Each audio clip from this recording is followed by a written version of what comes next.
Olá, estamos começando mais um programa do projeto de extensão A História em 60 Minutos, um projeto de extensão desenvolvido pelo Grupo de Pesquisa Sujeito Implicado, que é ligado ao Departamento de História aqui do Centro de Ensino Superior do Seridó, da Universidade Federal do Rio Grande do Norte. Nesse ano, em parceria com o próprio Departamento de História e com o Programa de Pós-Graduação em História aqui do Centro, né, o SERES. Quero agradecer, então, a essas parcerias, quero agradecer também à Pró-Reitoria de Extensão aqui da UFRN, né, que dá o apoio, o suporte também para esse projeto. Quero agradecer muito às pessoas inscritas no grupo de discussão, né, que acompanham as entrevistas gravadas todas as terças-feiras e se reúnem mensalmente comigo e com a equipe para discutir, analisar, comentar esse trabalho, né, essas ideias que são trazidas aqui pelas convidadas e convidados. Muito obrigado a quem se inscreveu e a quem participa. E eu quero reforçar que a temporada desse ano, 2024, é uma temporada dedicada aos 50 anos do curso de História aqui do SERES, né? Nós temos cursos de História no Campus Central, em Natal, e também aqui na cidade de Caicó, e nós estamos comemorando 50 anos do curso aqui em Caicó, nesse ano, então, um semestre, um ano de comemoração, né, de festa para nós, e eu estou muito feliz aqui em poder receber hoje a professora Anne Mecenas, minha colega, amiga, que é professora de História do Brasil, aqui no curso, né, trabalha com História do Brasil colonial, também com História do Rio Grande do Norte, entre outros campos e temáticas. Eu quero agradecer muito a professora Anne por ter aceitado participar do projeto e estar aqui para, junto, né, comigo e com todas as outras pessoas convidadas, marcando essa data. Muito bem-vinda, Anne.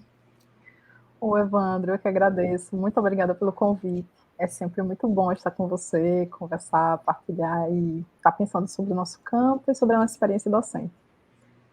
Agradeço a todas as pessoas que estão aqui assistindo e participando do projeto, que é uma importante ação, principalmente com relação à construção de uma memória do curso e das experiências que nós vamos tendo, travando ao longo do dia a dia. Então, muito obrigada pelo convite. É um prazer estar de volta. Sim, eu queria frisar isso também, porque a professora Anne é a primeira pessoa a voltar. Esse projeto começou, né, em 2022, e Anne foi uma das entrevistadas daquela primeira temporada, logo no início, no primeiro mês, eu acho, e retorna, é a primeira pessoa a voltar, né, para conceder uma segunda entrevista. E eu fico muito feliz que seja você a primeira pessoa a retornar aqui nesse projeto. E, bom, nós estamos falando, já falei, né, Anne é professora de História do Brasil. Estamos falando dos 50 anos do curso, e eu gostaria de começar por aí, Anne, começar colocando para você essa questão. Você, como professora de História do Brasil, também de História do Estado, história do Estado do Rio Grande do Norte, né? História do Rio Grande do Norte, considerando também a região do Seridó, evidentemente, sobretudo no contexto do período colonial, né? História colonial desses recortes. Eu gostaria de ouvir um pouquinho você sobre isso, pensando...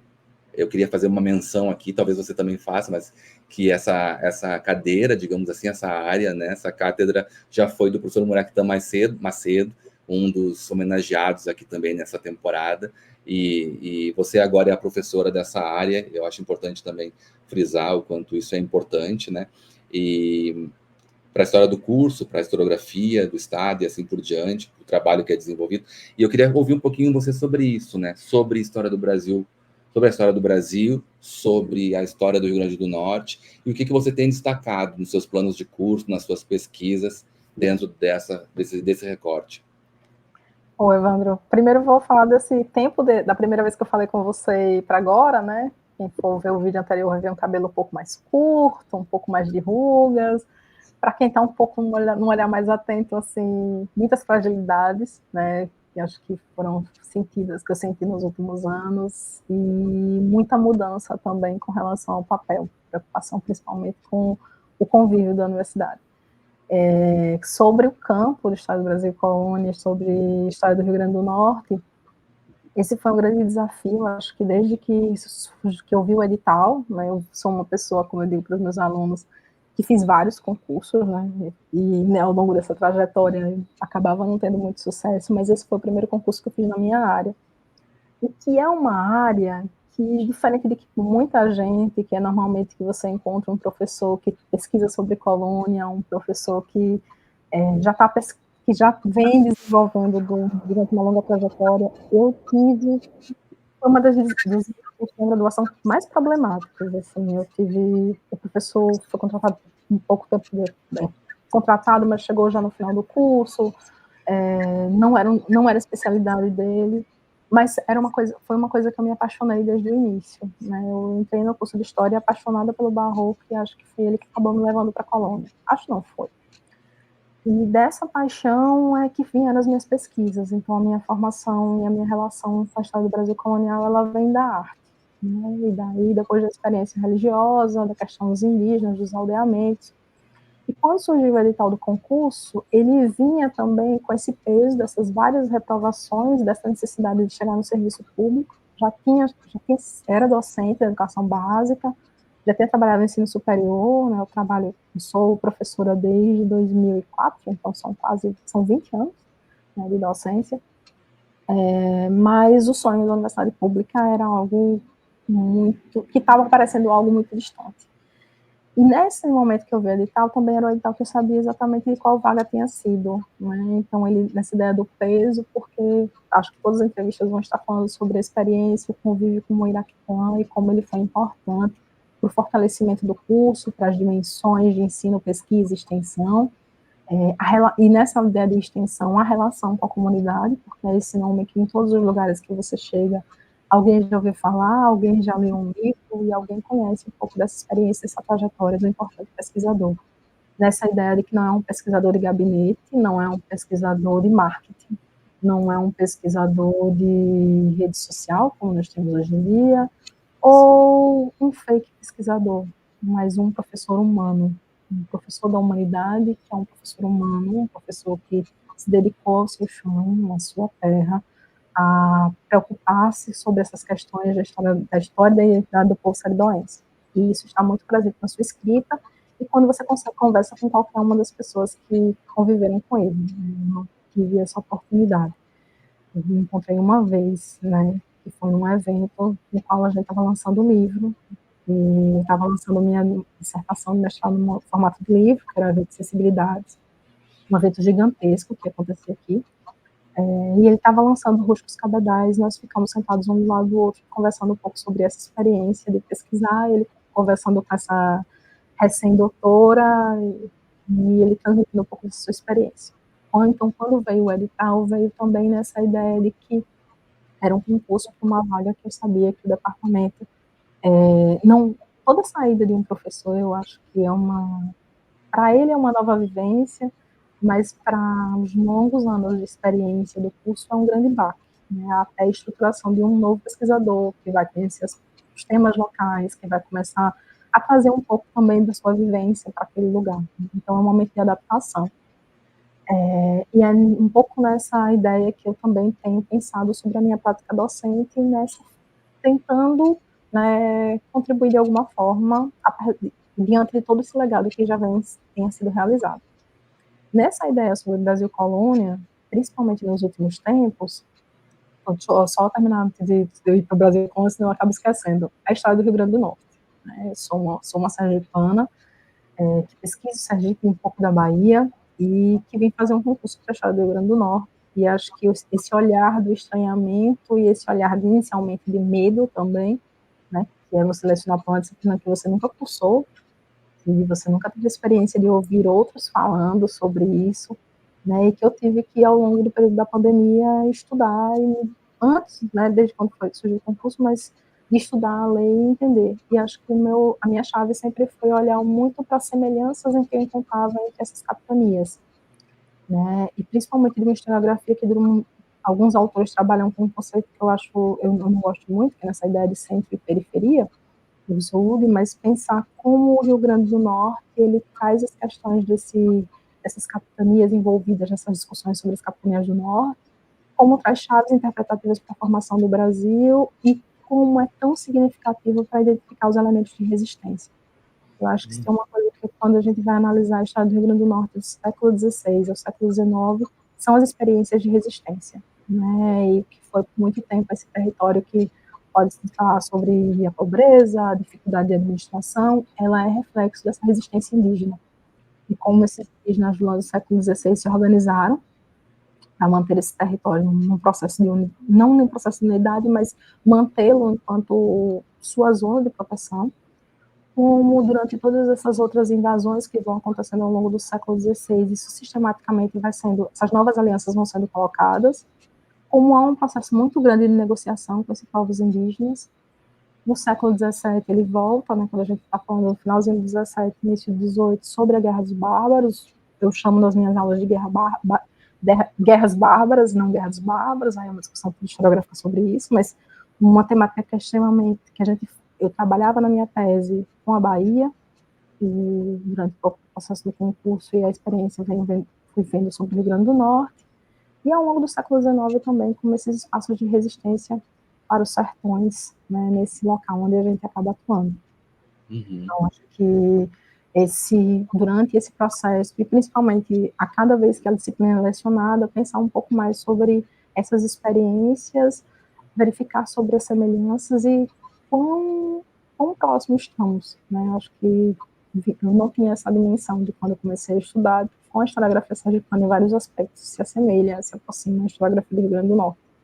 Então, acho que um pouco sobre isso.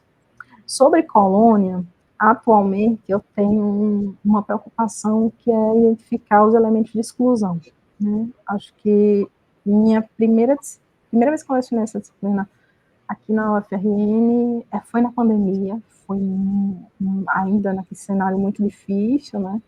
Que é um momento que eu sou uma concursada de pandemia, então você chega numa universidade no qual você não conhece a realidade local, o chão, a experiência, o convívio, as paredes da universidade, tudo isso é diferente, né? A gente está falando da nossa casa e essa sensibilidade de entender o meu aluno, ela era muito mais difícil, né? Às vezes eu encontro um aluno que diz assim, eu digo, semana passada, acho que encontrei um aluno no corredor, ele, professora, mas seu professor, ele foi, mas eu não esqueço de um rosto, eu fui na pandemia, né? As fotinhas a gente não lembra, né? Cada foto diferente, então a gente não conhece. Então são pessoas que às vezes eu encontro nos corredores e que eu não tenho essa ideia da vivência em sala de aula. Então nesses últimos anos eu tenho tentado pensar a história do Brasil colonial, a ideia da exclusão, não querendo fazer um processo de anacronismo, mas entender como essas elites elas se organizaram ao longo do tempo nesse processo de monocultura, da grande propriedade, de uma elite branca, patriarcal, e como isso foi tensionando e colocando vários outros sujeitos às margens desse processo. E uma historiografia também cristalizou essa ideia de que essa é uma experiência vitoriosa, essa é uma experiência na qual deve ser fortalecida, e eu vou mostrando, quero que os meus alunos enxerguem como existe um longo processo de construção, de silenciamento das camadas populares dentro dessa historiografia brasileira. Então, além disso, né, uma questão que às vezes eu também tento limitar a ideia de que meu aluno nem sempre vai ser um pesquisador de história do Brasil colonial, mas ele vai ser um professor da educação básica e ele tem que conhecer as fontes, conhecer a historiografia e conhecer os fatos. Então, as minhas aulas elas tentam versar nesse sentido, em que você tem uma fonte para poder estar discutindo, você tem uma perspectiva historiográfica que foi sendo construída, foi sendo reinventada nos últimos anos, novas premissas, novos sujeitos pensando a partir daquele objeto, e como a gente pode trabalhar isso em sala de aula. Principalmente se a gente tem uma historiografia que ainda está, quando chega nos livros didáticos de história do Brasil colonial, você tem aquela discussão sobre as capitanias hereditárias, você tem aquelas ideias, e aí eu volto à ideia das capitanias que prosperaram, e o que é prosperar, né, sobre esse discurso do ensino, como esse discurso do prosperar, né, invalida a ideia da resistência indígena, invalida a ideia de que, se a gente olhar pela lógica, volta a ter o conceito de centro e periferia, o que é centro e o que é periferia, para mim o Rio Grande, na experiência da resistência indígena, é um centro. Né? É um centro entre o século, ao longo do tempo, desse processo de tentativas de manter ou de sobrevivência desses grupos. Né? Acho que um pouco nesse sentido.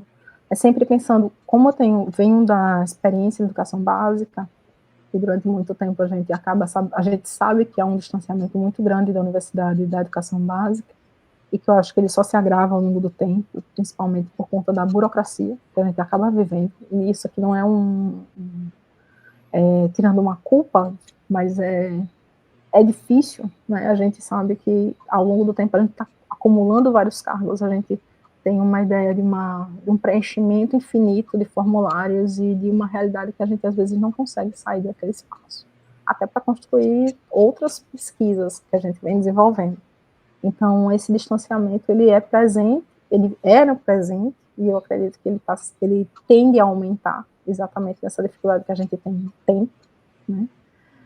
Mas que a gente tem que pensar com relação a esse aluno, como é que ele vai trabalhar com tais temáticas. Não é reproduzir a mesma discussão que a gente viu há 30, 40 anos atrás, né? Pensar como é que essa história do Brasil ela pode ser significativa para esse indivíduo começar a perceber como a construção de direitos foi fortalecendo uma elite nesse país, né? Como ela se reverbera na atualidade, que tudo isso faz parte de uma grande estrutura na qual, né, a gente sempre está reinventando, mas que vários atores eles permanecem nesse cenário, né? Por exemplo, da elite política do Rio Grande do Norte, se a gente for observar, são mesmas famílias, são mesmos engenhos, né? São os espaços que estão ali sendo apresentados, o sobrenome está forte, seja numa relação política do passado, seja numa cultura política e reinvenção na atualidade. Acho que é um pouco nesse sentido. Sim. Falei muito. Foi ótimo, muito interessante também, porque enquanto você falava, eu fiquei pensando sobre o quanto o campo da história colonial é amplo, porque cobre um território inteiro na sua diversidade. Eu acho que, de fato, eu fiquei pensando assim, no quanto nos currículos antigos, anteriores, a gente era muito formado a partir de uma história colonial muito restrita a determinadas experiências, tidas como prósperas ou de destaque, quando, na verdade, o campo cresceu muito, eu tenho a impressão, pelo que eu acompanho, assim, né, embora eu seja de outra área, eu vejo, assim, a circulação de livros e temáticas, e mesmo nesses recortes regionais, como você trouxe agora o caso do Rio Grande do Norte, é bem interessante a gente pensar em tudo isso, né, e você falou também a partir dessa experiência específica aqui do Seridó também, dos sertões do Rio Grande do Norte, né, que também eu acho que tem desafiador, eu fico pensando nisso também, como alguém que vem de um outro estado, né, se familiarizar, você teve que se familiarizar, provavelmente, né, com toda uma historiografia e com as discussões próprias do lugar, é bem desafiador, como você colocou mesmo. Bom, a próxima pergunta... Posso fazer um comentário sobre isso? Pode. É desafiador, mas, por exemplo, para mim o Seridó é apaixonante. Eu amo viver aqui, eu amo a cidade, eu amo as pessoas. É muito, muito, muito bom fazer parte dessa localidade, que é diferente do que a gente vê, por exemplo, no espaço da universidade. Eu acho que falar do Seridó Potiguar é falar de uma região extremamente acolhedora para quem chega. E a universidade é muito do contrário. É um espaço que você é levado à ideia da sua, vamos dizer, reprodução de experiências, a sua individualidade muitas vezes é questionada, a sua própria trajetória é diminuída, isso e principalmente enquanto pesquisadora, né, enquanto mulher dentro da universidade pública. Como eu tinha dito anteriormente, eu venho de uma longa trajetória de experiência na educação, e a universidade sempre foi um sonho, mas eu observo como a universidade é um espaço no qual a gente tem dificuldade de convivência, coisas que eu nunca vivi nem em faculdade particular, nem na educação básica. Então, a universidade, nesses lugares em que você constrói laços, você tem problemas, como em todo lugar, e espaço de trabalho você acaba tendo, mas você consegue fazer construções que sejam positivas, ao ponto que no espaço acadêmico muitas vezes você é tolhido, né, silenciado, diminuído, né. Eu venho de um período de 90 dias de afastamento, né, eu sou uma pessoa que acabei de dizer que passei num concurso público no meio da pandemia, estamos falando há 4 anos depois, então eu tenho, nem 4 anos eu tenho na universidade, e fui afastada por 90 dias por burnout, depressão e ansiedade. E é algo que não é muito comum, né, já que seria o momento em que você estaria vivendo exatamente quase que essa lua de mel, que seria a universidade, e o que não tem sido para mim nos últimos anos. Então, o que falo sobre esse prazer e essa importância de estar aqui, de viver aqui, mas o desafio muito grande enquanto pensar a universidade nesse lugar. É muito importante isso que você está dizendo, porque, de fato, né, a gente encontra pouco espaço, muitas vezes, para refletir sobre isso. Às vezes fica muito restrito a determinados cursos, assim, inclusive dentro da própria universidade, ou de grupos da universidade, mas essa questão também do mundo do trabalho e das convivências, né, e do que envolve a experiência do trabalho na universidade e seus problemas precisam ser muito pensados, muito revistos. Eu acho que é importante esse registro que você faz, porque é evidente também, e eu acho que isso é evidente, inclusive, pelo teu trabalho de pesquisa e de sala de aula e tudo mais, né, que você fez, o quanto é verdadeiro o seu interesse pelo Seridó. Você passou nesse concurso muito interessada em se integrar, né, e, e contribuir e viver essa experiência do Seridó, né? Você veio com esse propósito, e ele é visível, como eu disse, no seu trabalho, para quem convive com você, e então, quer dizer, pautar esse corte entre um interesse muito grande e uma felicidade de viver no Seridó, mas os desafios também que são colocados no meio profissional, eu acho que é importante que seja dito. Mas as terras de Santana são as minhas terras também. Com certeza. Com certeza. Tenho certeza disso, Anne. A próxima pergunta que eu vou colocar vai no mesmo sentido. A história colonial, como eu já coloquei antes, né, é uma área muito grande, muito, assim, preponderante na história social brasileira, né? Teve eventos imensos, é uma área muito grande, um campo muito consolidado. E eu queria ouvir você um pouquinho sobre isso. Você já falou um pouquinho na resposta anterior, mas aí para você avaliando assim no sentido mais amplo, mais nacional, como é que você olha para isso? Como é que você avalia o campo da história colonial hoje, né? E dentro mesmo da ideia de história social ou dentro de outras perspectivas que também que eu não estou afiado, não estou por dentro e você pode também trazer. Queria ouvir um pouquinho sobre isso, assim, como é que você olha para essa área hoje, né, e para essas discussões teóricas que, digamos assim, orientam a agenda dessa área, né? Concordo com você nessa ideia é uma área consolidada em vários aspectos. Você tem uma historiografia, vou usar um termo, não sei se é mais adequado, mas uma historiografia clássica, que versou sobre isso desde uma ideia nem de uma historiografia, mas de uma cultura literária sobre colônia, né, vamos pensar assim, ou experiências de cronistas.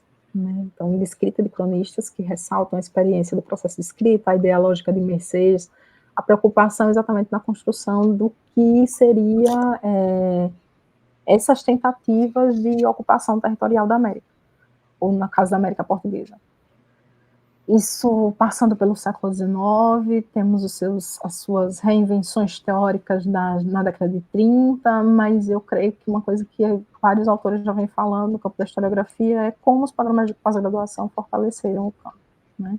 E eu vou juntar um outro elemento, que é o projeto Resgate, depois a digitalização de acervos. Né? Então, por exemplo, quando eu comecei a pesquisa em Colônia, que foi em 2004, na documentação, por exemplo, de Sergipe, a gente não encontrava muita coisa, não tinha muito acervo de colônia em Sergipe. Então, a gente tinha que sair para a Bahia. E para um aluno de graduação ir para um outro estado, pagar passagem, deslocamento, e toda pesquisa em arquivo, que nós sabemos que tem que ter, isso era muito difícil. Hoje em dia, eu digo para os meus alunos que eles conseguem ter acesso ao processo de inquisição que está em Portugal. Né? Então, você tem a digitalização dos acervos, seja da Torre de Pombo, do Arquivo Ultramarino, da Biblioteca Nacional, que mais? A Europeana, né, que você tem acesso a praticamente em todos os impressos que estão nas maiores bibliotecas da Europa, você consegue baixar no PDF. E vários outros suportes de legislação, você encontra tudo, você consegue fazer pela internet. Então, isso possibilita que outras pessoas que não têm um recurso de ir para a Europa possam pesquisar. Então, você tira uma ideia de uma história colonial que, durante muito tempo, ela teve atrelada também a uma necessidade de recurso econômico. né? E você ter acesso à possibilidade, por exemplo, de passar um período em outro país para poder fazer sua pesquisa em um outro estado. Né? Nem todos os estados têm uma organização como a do Instituto Histórico e Geográfico do Rio Grande do Norte, que você tem uma documentação vasta lá, né? Texto dos paulistas, documentação sobre a Guerra dos Bárbaros, documentação sobre a Câmara de Natal. Então, é uma documentação serial que possibilita exatamente uma ideia de uma história social mais consolidada, você consegue analisar a provedoria da fazenda, então você tem vários assuntos a serem desenvolvidos. Pernambuco também consegue fazer isso, mas, por exemplo, outras antigas capitanias e atuais estados tinham maior dificuldade, então isso afastava muita gente desse processo de escrita. Então, acho que junto com os programas, fortalecimento dos programas de pós-graduação, você tem também a disponibilização desses acervos digitais. Acredito que aí nós temos experiências que podem ser contadas e recontadas, né? Então, fontes que passam a ser revisitadas com novos olhares, principalmente por demandas sociais, né? Seja sobre a história indígena, sobre a história dos afro-brasileiros, experiências de religiosidade também, como essa religiosidade no Brasil vai sendo construída. Então, a abertura essa ampliação de acesso aos acervos, eu creio que contribuiu para o fortalecimento desse campo. E esses significativos eventos, né? Temos, por exemplo, nos últimos anos, acho que um pouco menos, mas os encontros da AMPU são vários, os CGTs que você encontra na profissão de história colonial, né? Isso sem falar do EIC, né? Que é o maior evento da área, consolidado. Foi criado em Natal, já teve um outro momento que ele ocorreu em Natal, junto da UFRN, mas que ele circula o norte e o nordeste do Brasil e que a todo ano você tem novas pesquisas que vão sendo apresentadas e os maiores intelectuais do campo que se encontram ali, propondo mesas e apresentando seus novos orientandos também que vão ressignificando experiências de escrita. Então, acho que a gente tem que falar sobre o investimento nos últimos anos, que possibilitou também esse fortalecimento, né? A possibilidade desses programas, as bolsas de mestrado, as bolsas de doutorado, a produção também dos próprios impressos, né? A circulação de livros nos últimos anos, várias editoras que foram criadas e puderam possibilitar que dissertações e teses que ficavam isoladas.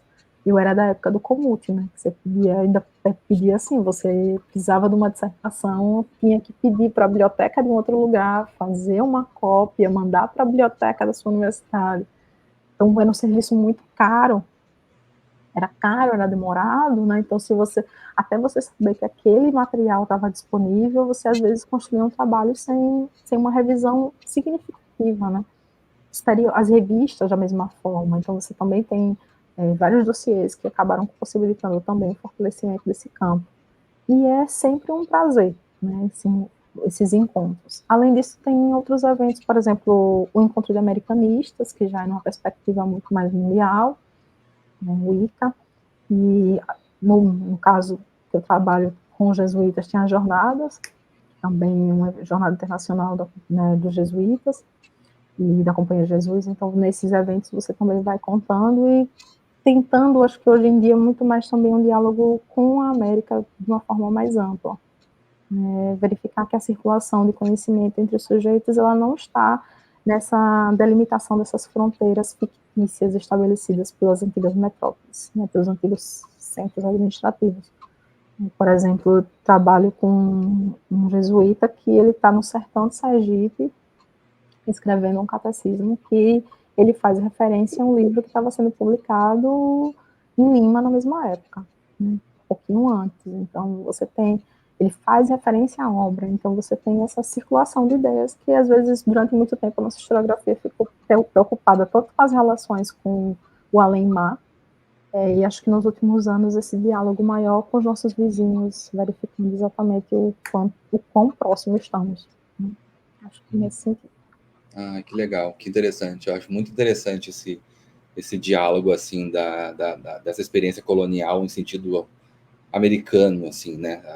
Nas ligações americanas, como você disse, a impressão que dava é que era uma história da América colonial muito ligada à Europa, assim, quase que exclusivamente. Depois, um pouco num diálogo com a África, que aí já foi um avanço importante, mas agora essa integração americana assim, na análise é muito, muito interessante.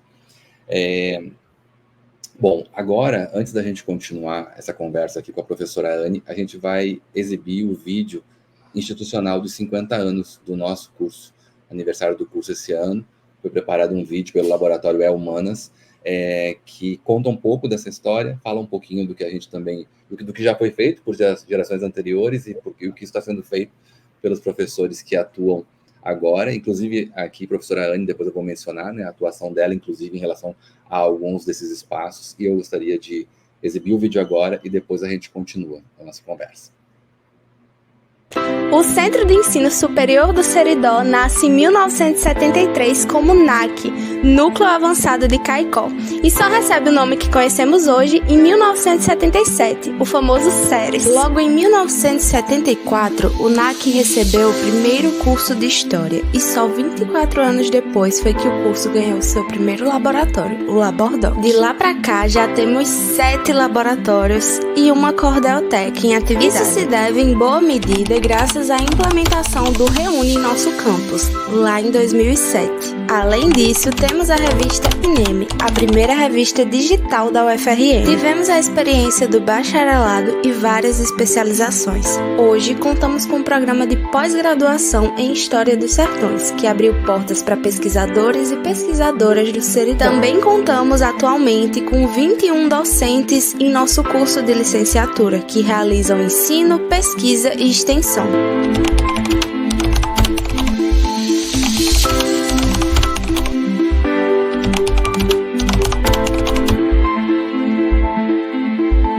Em 2024, nosso curso de História faz 50 anos e celebramos os mais de 1.200 alunos que já passaram por nossas salas de aula e confiaram no poder da educação pública, gratuita e de qualidade para a transformação social.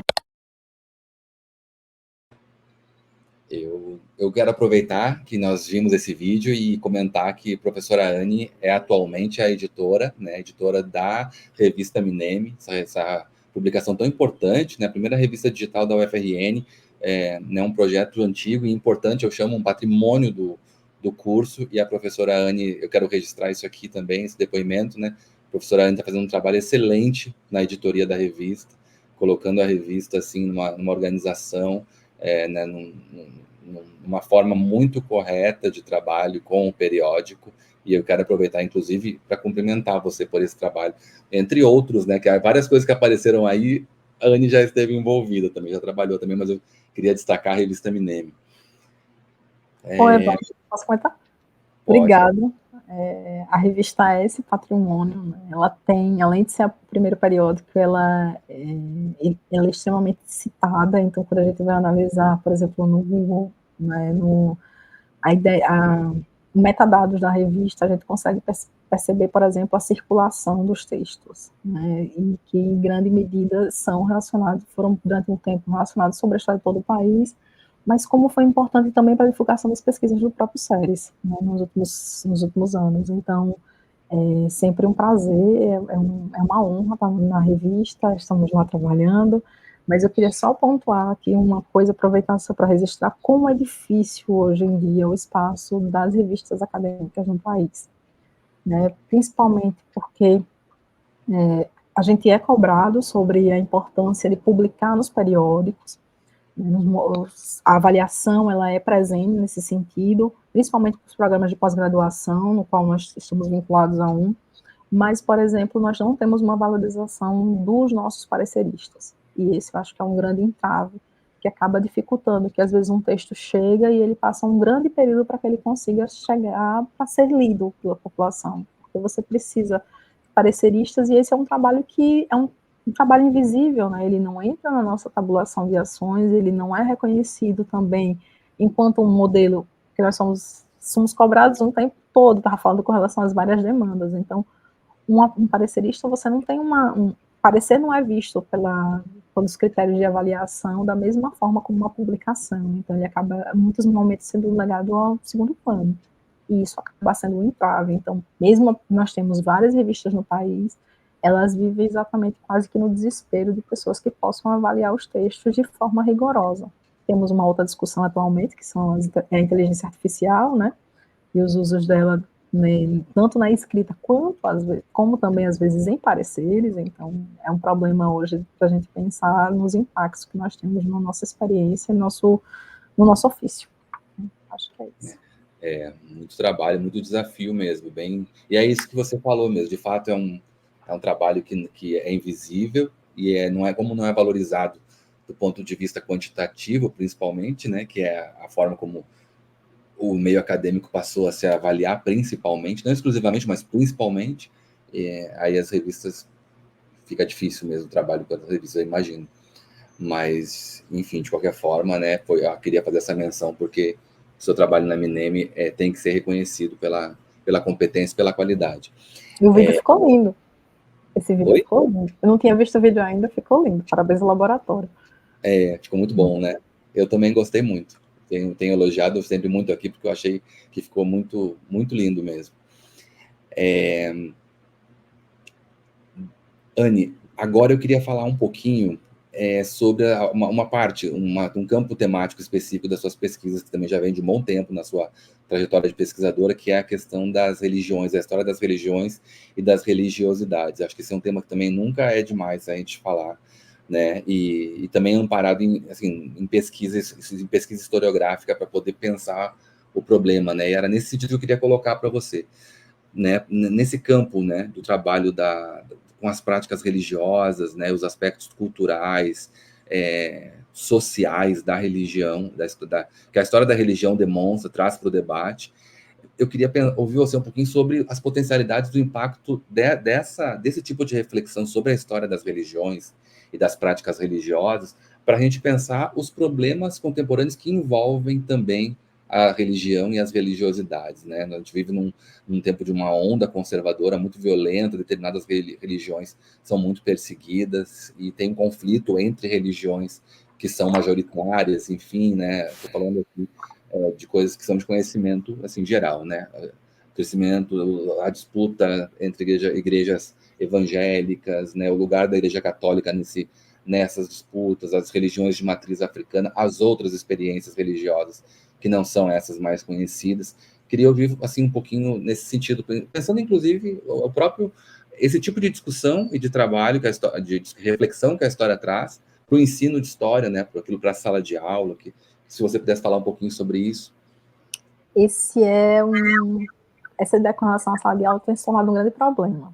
Quando você chega para essa discussão, acho que, não sei se gravou com o Lorival, ele vai falar um pouco sobre isso também, sobre as religiões afro-brasileiras, mas quando a gente discute isso na universidade, de certa forma, essa universidade hoje em dia é esse lugar onde essa temática ela pode ser aprofundada, mas os alunos eles têm uma ideia de uma outra palavra que eu já trouxe aqui, que é a ideia de como abordar isso, o medo de trabalhar principalmente com religiões que não são essas religiões hegemônicas dentro da sala de aula, né? Como a gente vai fazer com que o que está em lei, que é a necessidade de compreender as várias representações do sagrado e a ligação do sujeito no sagrado, como isso vai se colocar enquanto prática docente, né?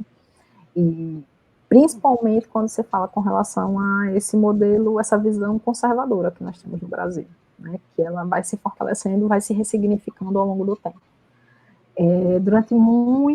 Durante uma significativa época, nós falamos muito sobre o ataque aos terreiros, as religiosidades afro-brasileiras e indígenas de uma forma mais crescente. E nos últimos anos, eu acho que nós estamos nos deparando com um outro problema, que também são os ataques aos centros do catolicismo, né? Então, o fortalecimento das milícias, do neopentecostal, junto com o mundo neopentecostal, miliciano e narcotraficante, ele está potencializando e proibindo em várias comunidades as práticas religiosas que antigamente, por exemplo, não eram tão combativas como a Igreja Católica. Isso tem sido presente nesse ano de 2024 e parece ser uma tônica para os próximos anos, né? Que é uma das questões que a gente também acaba tendo que pensar. É a ideia do ensino, a própria relação do sujeito com a sua fé, né? E como isso está sendo pensado no campo da história. Para a colônia, por exemplo, nós temos os estudos, e principalmente essa ideia de como mais uma vez naquela lógica de uma sociedade de exclusão que vai sendo colocada, do que eu tinha dito anteriormente, exclusão à terra, exclusão à legislação, exclusão à educação, exclusão também ou impossibilidade, ou principalmente uma forma de lhe enquadrar num modelo religioso próprio, branco e católico. Né? Então é o que a gente acaba vendo, por exemplo, na colônia, é essa discussão. Como a experiência indígena vai sendo tentar normatizá-la pelo viés do catolicismo, normatizar a língua, normatizar o tempo, normatizar os hábitos, e como ao longo do tempo isso vai mudando na perspectiva da ideia de que temos fatores específicos para cada momento histórico, mas a ideia do controle ela se faz presente, e principalmente da demonização, né, da relação de demonização, principalmente com as camadas populares. E aí eu acho que a gente, falando do seridó, a gente tem um ingrediente a mais, que é exatamente essa demonização das camadas populares no sertão. Né? Que aí tem um outro peso, que aí tem toda uma discussão historiográfica também sendo feita, seja nas capitanias do norte, províncias do norte, ou atualmente no nordeste, nessas invenções e reinvenções, mas que como esse território exatamente esse lugar do sujeito sertanejo, em grande medida fora desse mundo da cultura escrita, como ele acaba sendo tido como profanador desse mundo católico, desse mundo sagrado, como essa religiosidade é tensionada, como, por exemplo, milagres não são aceitos, como a perseguição ela se é cristalizada, como existem ações de violência ao longo do final do... Isso a gente vai... Não quero ser anacrônica mais uma vez, porque eu estou falando de forma geral, mas que isso vai sendo autônico ao longo do tempo. Né? Então, esse é um problema que a gente tem que ter. É muito... Sei que, por exemplo, para um aluno que é concursado é uma outra experiência de poder falar sobre isso. Um aluno numa escola particular, ele tem uma dificuldade muito maior de trabalhar com as religiosidades.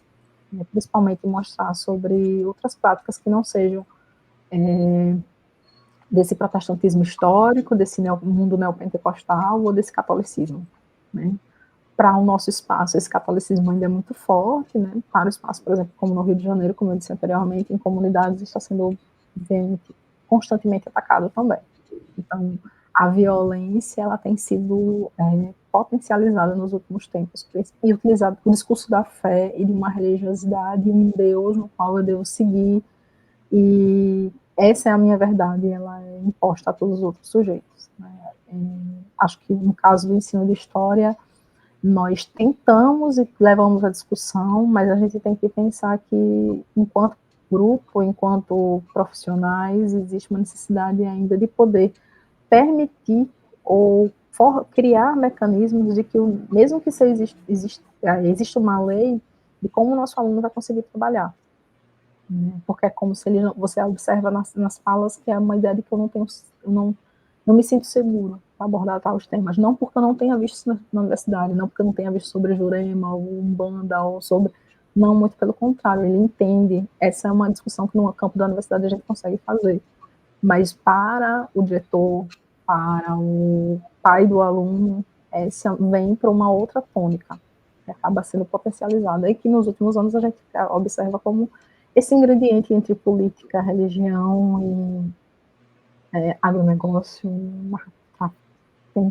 tem sido um dos nossos maiores problemas na atualidade.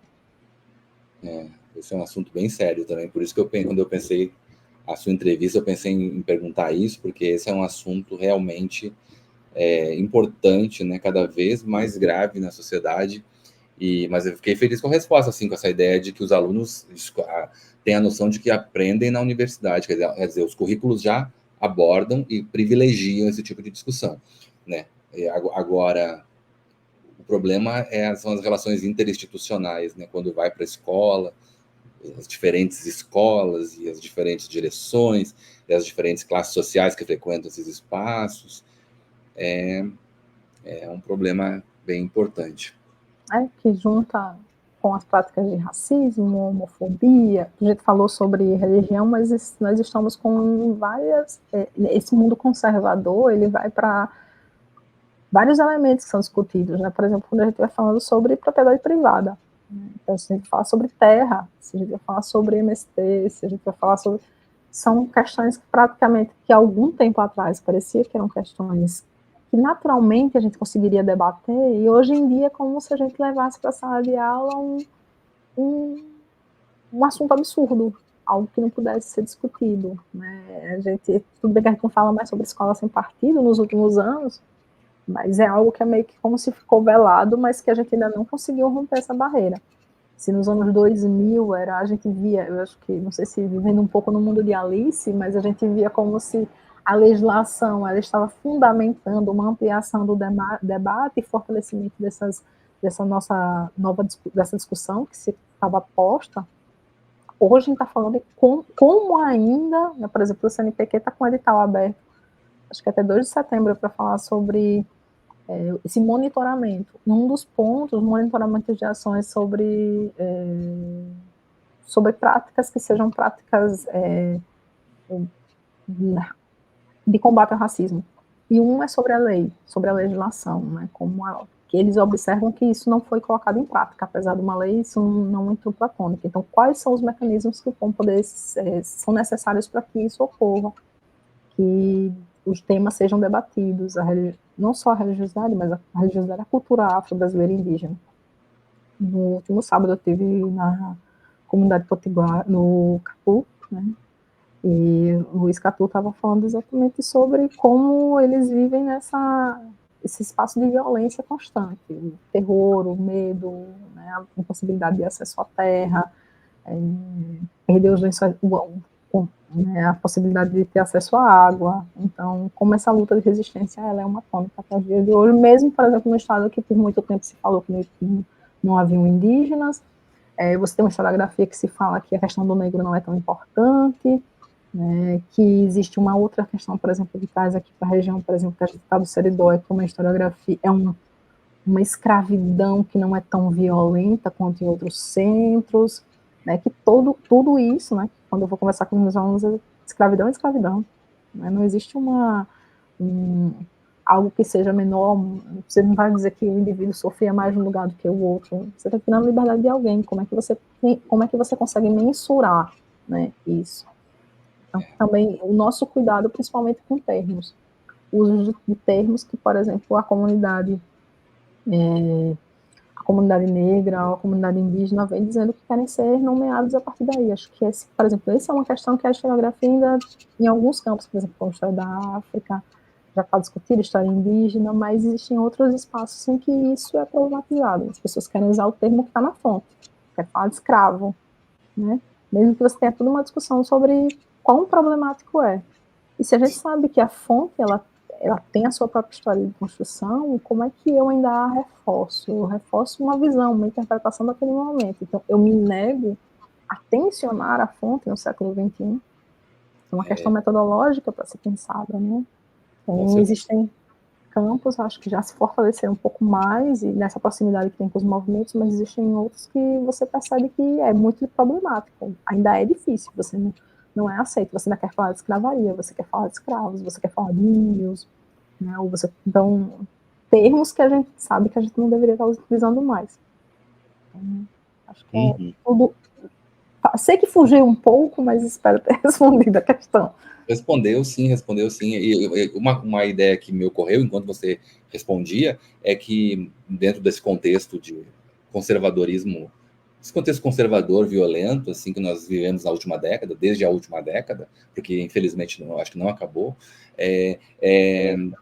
antes havia essas disputas, né, que você colocou assim, mais localizadas, assim, havia uma disputa pela memória da ditadura militar, uma disputa em torno do contexto nazifascista, dos contextos autoritários do século, né, 20, Segunda Guerra Mundial, nazismo, haviam disputas aí, né, entre grupos autoritários e movimentos mais progressistas. Agora se generalizou, agora é isso, assim, o assunto é a educação, está envolvido um discurso conservador que vai tentar impedir o debate, né, ou condicionar o debate. Vai se falar em religião, a mesma coisa. Então tem tentativas de inviabilização do debate. Isso é uma coisa horrível. Isso se generalizou, já não é mais em determinados temas. Parece que qualquer tema hoje é tratado dessa forma. Isso é muito grave. para nós da educação, é muito grave. Mas, Anne, queria ouvir você um pouquinho. Você já falou, acho que ao longo de todas as respostas, em algum momento você mencionou os sertões, mas eu queria ouvir um pouquinho você sobre isso, porque você também escreveu muito nos últimos anos sobre sertões, destacando essa dimensão do sertão nas suas pesquisas. Aí eu queria ouvir você um pouquinho sobre isso, sobre essa temática, sobre o que você destaca como mais importante nas abordagens, quando se pensa numa historiografia dos sertões, quais são os sujeitos, os objetos. Acho que você de fato, realmente já mencionou em alguns momentos das respostas anteriores, mas queria te ouvir um pouquinho sobre isso, sobre as potencialidades, sobre os limites, enfim, desse campo que envolve a historiografia dos sertões, né, as experiências sertanejas, o caso do Seridó em particular, como você preferir. Eu creio que a experiência, essa história dos sertões, ela está calcada principalmente nessas experiências das camadas populares, em cada momento histórico que a gente está pensando, né? Seja quando a gente está trabalhando estamos trabalhando com os indígenas, escravizados, mulheres, a visão sobre o sertanejo, a visão até do próprio intelectual, né? Porque a gente está falando dessas malhas, dessas fronteiras, né? Então a gente está nesse momento em que durante muito tempo tensionando uma historiografia para o litoral, mas eu acho que nos últimos anos a gente tem se fortalecido enquanto observadores desse passado e dessas rachaduras da terra, dessas, como é que eu posso dizer, dessas experiências de sobrevivência, né? Acho que de se manter enquanto sujeitos, protagonistas e construtores de uma história. O último texto que eu escrevi, que acho que é um dos primeiros sobre o Seridó, é exatamente sobre uma viagem do século XIX, um presidente de província. E ele vai descrevendo, por exemplo, a situação do mercado público, a situação dos cemitérios, a situação dos lugares em si. Mas existem experiências em que ele faz, nessa ideia do comparativo, por exemplo, questões sobre como era a convivência, sobre como era o espaço privado, como era a música, o violão, qual era a erudição das mulheres, da alimentação. Então, por exemplo, é um texto no qual, mesmo falando sobre essa construção sobre as exclusões, é um texto que eu tinha dito anteriormente, que normalmente são pautados, esse é um texto que fala nesse contraponto com o litoral, mas exatamente fortalecendo como o olhar do estranhamento, né? Acho que o Pedro Leão, ele fala muito sobre isso, como ele estranhou, ele encontrou o que ele não esperava, né? Isso tanto nas festas, como nos bailes, e as referências que ele faz, por exemplo, aos manuais de postura, né, aqueles de como deveriam se comportar mulheres, meninos e meninas, por exemplo, nos lugares, e ele vai mostrando como a etiqueta do Seridó, ela era muito similar ao que ele encontrava na etiqueta de outras partes do Império, né? Então, foi um texto muito interessante de escrever, um pouco fora do espaço da religiosidade, da questão do indígena, mas que verificando exatamente os múltiplos sujeitos que estão e que ocupam esse espaço. Então, acho que principalmente com relação ao PPG, você, no caso, né, no PPG, o Programa de Pós-Graduação em História, que tem como área de concertação os sertões, eu vejo, claro que a gente tem alunos que querem trabalhar com outras temáticas, que acham que, não, né, que a ideia do sertão não é um problema para ele, que é natural, mas também vejo como tem muitos alunos que conseguem, nesse espaço, dar continuidade aos seus estudos e como eles conseguem se enxergar, né, trazer problemas e questões que são próprias para a convivência, seja para trabalhar com relação à seca, às obras, né, que são feitas ao longo do século XX, mas como essa experiência sertaneja, então é esse sujeito que traz a sua trajetória e às vezes enxerga no programa de pós-graduação ele, né, e consegue ver a partir das suas experiências individuais uma experiência descrita da história. Então, acho que é importante a gente entender que é uma coisa que eu tento dizer aos meus alunos, que às vezes a gente pensa numa história dos sertões como uma história também local, ou às vezes uma história regional, né, e como a gente não... E às vezes nessa ideia quase como uma hierarquização entre os temas, mas como a gente está falando de um lugar que sofre essas experiências e que constrói uma história, né, partindo exatamente de quem está desconstruir a ideia de um centro-periferia. As próprias normativas, elas são vivenciadas aqui de uma forma única. Como a gente observa, por exemplo, revoluções como o Quebra-Quilos, a Revolução de 1817, a Confederação do Equador, né, como as questões sobre liberdade, elas ecoaram nessa região, né? Então, acho que é extremamente importante para o fortalecimento e principalmente a ampliação de um discurso que durante muito tempo se tornou um discurso quase que generalizante da história do Brasil, então, observar outras tramas. Uhum. Muito bom. Esse tema tem retornado em várias entrevistas desse ano, assim, porque eu perguntei, assim, de formas diferentes, mas sempre sobre essa questão dos sertões para vários colegas nossos, ex-professores, professores, ex-alunos, e é bacana ter esse panorama, assim, de interpretações e sempre levantando essa problemática que você colocou agora, de um combate dessa suposta hierarquização, como se uma historiografia dos sertões pudesse ser reduzida a uma historiografia local ou de interesse local, quando, na verdade, né, não tem nada a ver com isso. É um recorte como qualquer outro. Não tem hierarquia entre os recortes espaciais não determinam a historiografia. Né? E se eu falei muito sobre resistência, nós estamos nesse espaço de resistência, né? Nós estamos, por exemplo, enquanto um programa de pós-graduação, com todas as dificuldades que o programa de pós-graduação em História tem vivenciado nos últimos anos, mas nesse processo de interiorização, a nossa dificuldade por bolsa, a nossa dificuldade por espaço de permanência, a possibilidade dos nossos alunos continuarem estudando, o cenário socioeconômico das pessoas que são atendidas dentro do SERES, né? Então, esses 50 anos também são 50 anos de resistência na tentativa de escrever uma história, de proporcionar um curso de qualidade para esse público que está sendo atendido ao longo desse tempo, né? Então, eu vejo o programa de pós-graduação também como todos nós, né, todos os nossos colegas acabam investindo e se dedicando, né?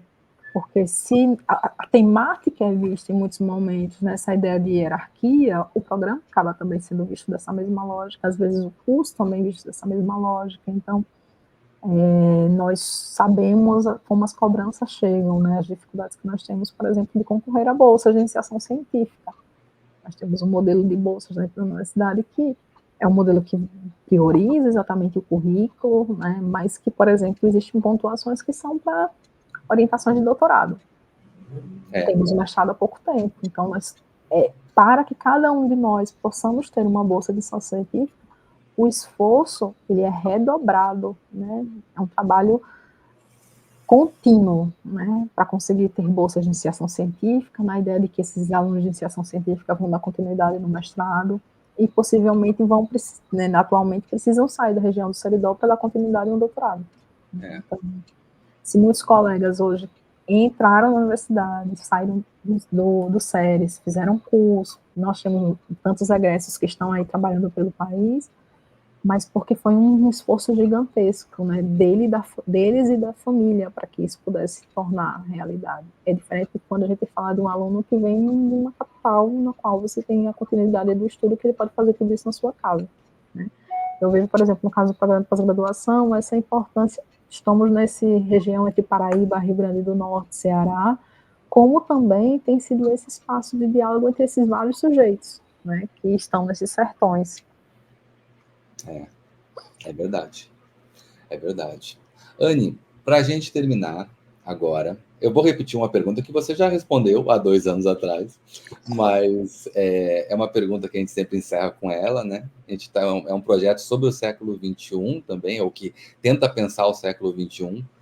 Eu acho que isso se relaciona muito com alguns pontos importantes do que você falou também. O que é fazer história no século XXI, do ponto de vista teórico, metodológico, do trabalho com os conceitos, da responsabilidade social e ética que envolve esse trabalho, né? E, bom, século XXI, estamos aí, e eu queria te ouvir um pouquinho sobre isso, olhando para o mundo, o que você vê, assim, sobre essa história do século XXI. Pode ser a história, acontecimentos históricos, o tempo passando, o tempo cronologicamente passando, ou pode ser a historiografia do século XXI. Você fica à vontade, ou os dois, enfim, você fica totalmente à vontade para responder sobre a historiografia, que é essa pergunta difícil, eu acho muito difícil, de o que é a historiografia ou a história no século XXI. Eu sei que é um problema grande, isso eu sei, mas é difícil de escolher sobre o que falar, né? Mas enfim. E também queria uma mensagem sobre os 50 anos, para a gente fechar mesmo depois da sua resposta, uma mensagem sobre os 50 anos do nosso curso.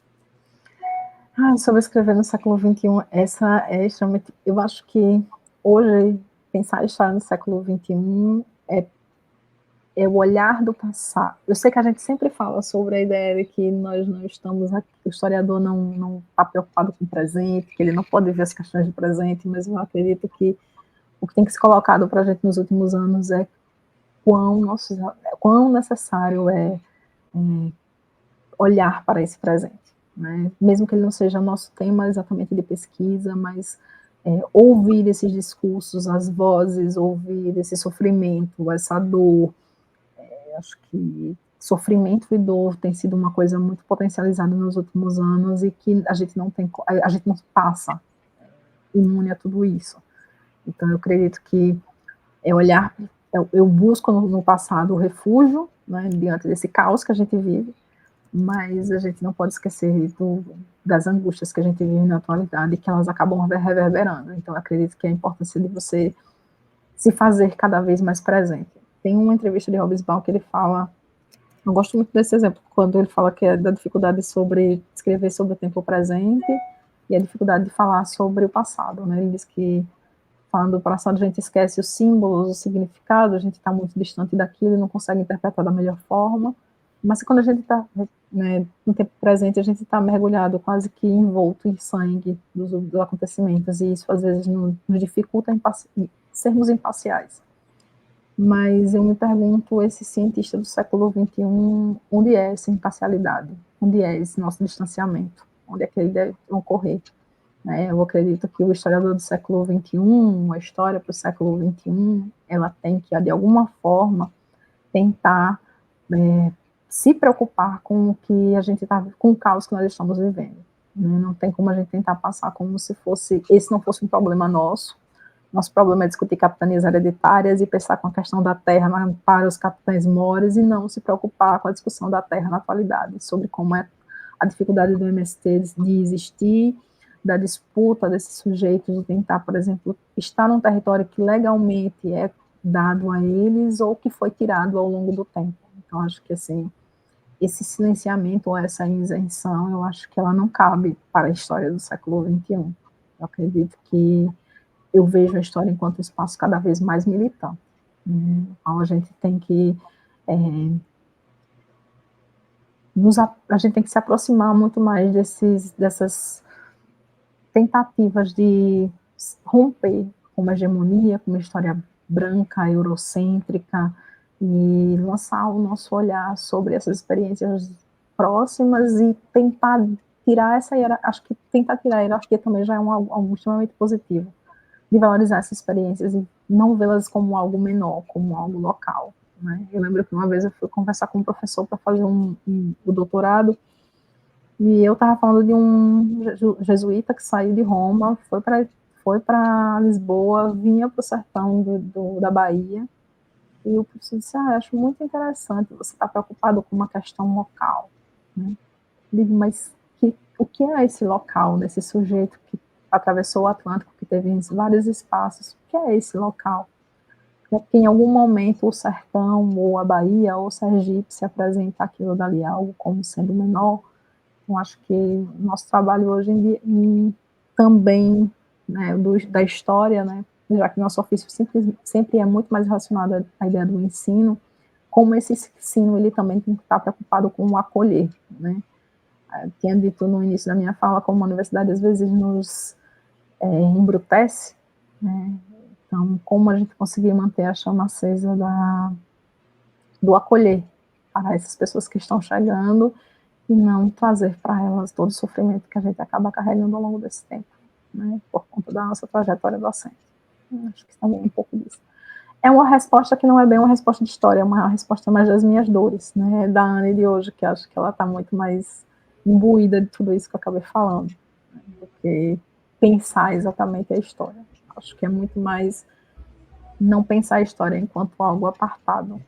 Nós, enquanto sujeitos, estamos escrevendo, fazendo e reproduzindo. E para os 50 anos?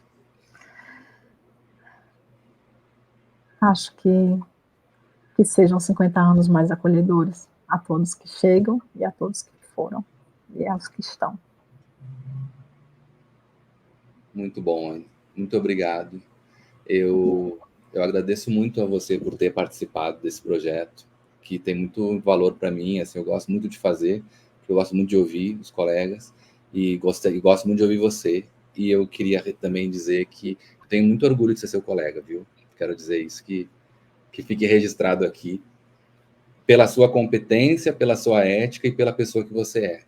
Quem te conhece sabe, e eu posso atestar porque eu convivo e conheço você, e queria destacar isso aqui também nessa nossa entrevista, nesse nosso momento de confraternização também por essa data, tá bom?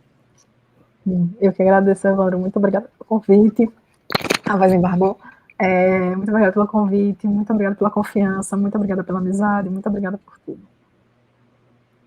Obrigado também. Eu também agradeço a quem assistiu, quem vai assistir essa entrevista. Fica, né, aqui registrada no canal no YouTube, fica registrada no Spotify também, em versão podcast.